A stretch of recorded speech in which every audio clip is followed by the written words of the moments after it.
Hello there, welcome to my review of the Rockford Files Season 3, Episode 11, The Trouble with Warren, written by Juanita Bartlett and directed by Christian I. Nyby.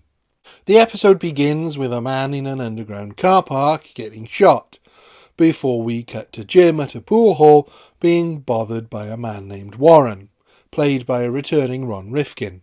Warren is Beth's cousin, and someone is trying to kill him. Someone whose goons turn up at the pool hall and are disarmed by Jim before he gets Warren out of there. Warren reveals to Jim that the man that he has just assaulted was a cop, and Warren is wanted for the murder that we witnessed in the first scene. I hit a cop? Why'd you let me do that? What's the matter with you? This is a frenetic opening that packs a lot of information into a very short amount of time, but sets things up right away, and as we continue, only further deepens the story. Jim takes Warren to the police station where Chapman wants to book him, and Beth has to get him out. Beth is very protective of her nebbish cousin and wants Jim to investigate. Warren is a brilliant chess player. He's a turkey. Which Jim hates the idea of, but his natural soft spot for Beth makes him concede. Jim cons his way into Warren's old firm, but all he gets is another trip to the police station, as he gets caught by Chapman. Good day, Mr. Taggart. Mr. Taggart?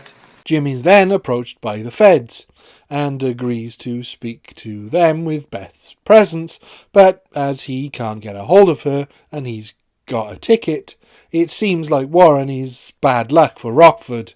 If this has anything to do with Warren, it has nothing to do with me. I don't believe that. Jim doesn't give the feds anything, as they are also investigating Warren.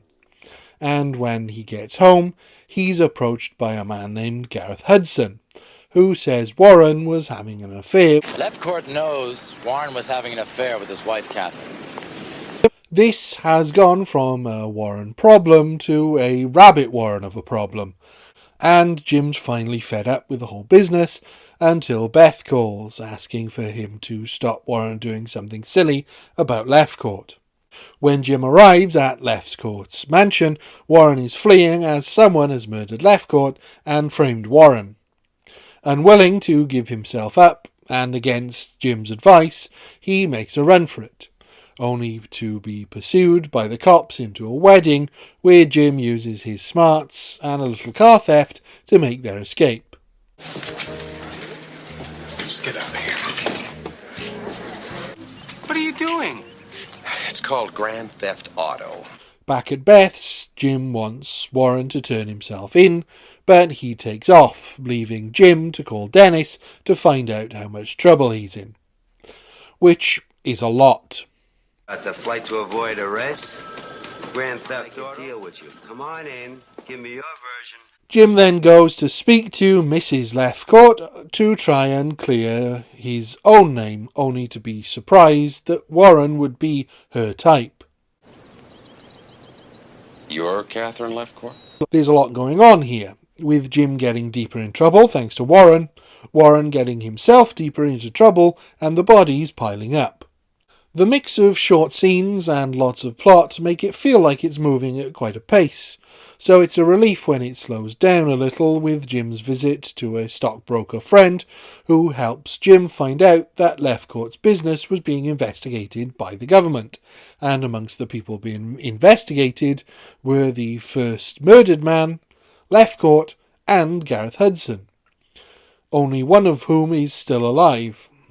Jim goes to see Hudson and, through some trickery, manages to get Hudson to implicate himself by setting a trap for him.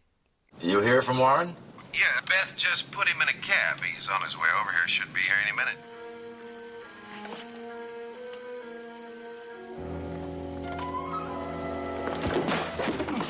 Jim then is able to get the charges against him dropped, and Beth and Warren arrive, leading to a fun exchange between the cousins. I spoke to Catherine. I honestly loved her. I was just an object. What kind of an object? You know. A sex object?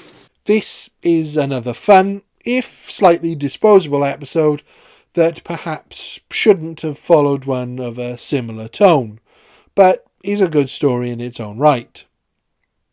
There's a certain amount of frustration that comes with a character like Warren, but the story does a really good job of ensuring all of this frustration stays with Jim rather than being transposed to the viewer. I think it helps that he's Beth's cousin, so it is really all Beth's fault, and it's as easy for us to forgive her as it is for Jim. There's not a huge amount of meat to the episode, and the addition of the government agents don't really add anything to it, even if we find out it's not their investigation into bribery that led to the 2 murders, but that Hudson and his accomplice were skimming money off the bribes that the feds were investigating, that Lefcourt found out about and had to be silenced over. This is merely an overcomplication that is resolved in the last act.